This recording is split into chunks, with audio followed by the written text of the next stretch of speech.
Hey everyone, welcome back to Corporate Decoder, the place where we decode the confusing language of corporate filings to find the real story hidden within.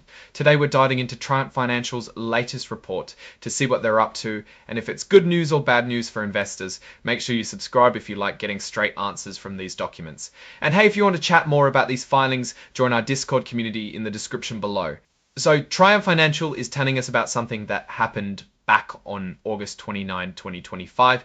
It's not a huge earth-shattering event, but it gives us a little peek into how they manage their money and reward their shareholders. This filing specifically talks about Triumph Financial Inc. and touches on their stock.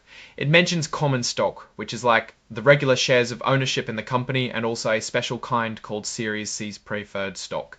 Think of preferred stock as having some special features like getting paid dividends before common stockholders. We see Triumph Financial's common stock is traded on the New York Stock Exchange under the ticker TFINE. This is a pretty standard piece of information telling us where you can buy and sell their stock. They also have that Series C preferred stock, which is also listed on the New York Stock Exchange. Now, let's get to the juicy part of this filing, the actual news. It seems that on August 29, 2025, Triumph Financial announced that their board of directors decided to pay out a quarterly cash dividend. This is basically a payment of profits to shareholders.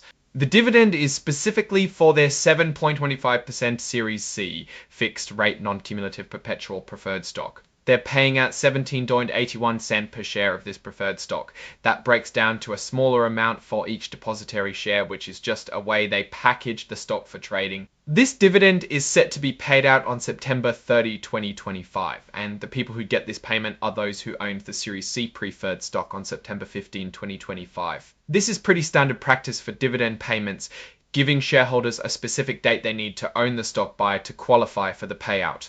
The filing also mentions that a press release about this dividend announcement is attached as an exhibit.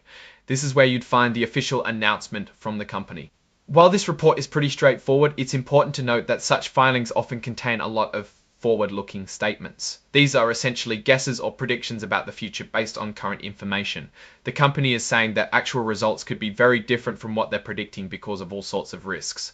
They go into detail about these risks, things like the general state of the economy and the financial industry, changes in interest rates, how much they rely on the transportation industry for business, the quality of their loans, and even potential issues with integrating any businesses they might acquire in the future. They also touch on competition, cybersecurity, and regulatory changes, which are all big concerns for any financial company. Finally, the report lists the exhibits, which are the supporting documents. We've already mentioned Exhibit 99 font in the press release.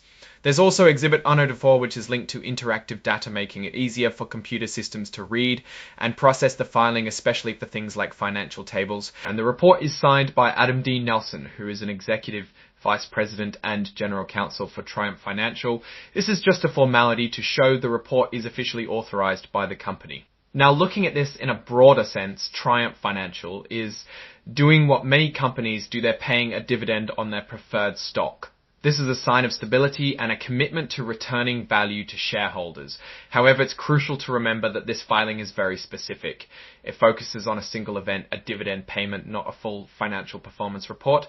For a deeper understanding of the company's health, you'd want to look at their quarterly 10Q or annual 10K filings, which contain detailed financial statements. In this particular filing, the most important takeaway is the company's continued commitment to its preferred shareholders. It's a positive signal, but it doesn't tell us the whole story of the company's financial institution in today's economy. Alright, that's our breakdown of this Triumph Financial filing.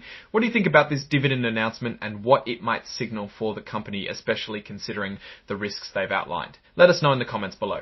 If you found this explanation helpful, please give it a thumbs up and subscribe to Corporate Decoder for more simplified looks at company filings. And don't forget to join our Discord community linked in the description for more discussions. Thanks for watching.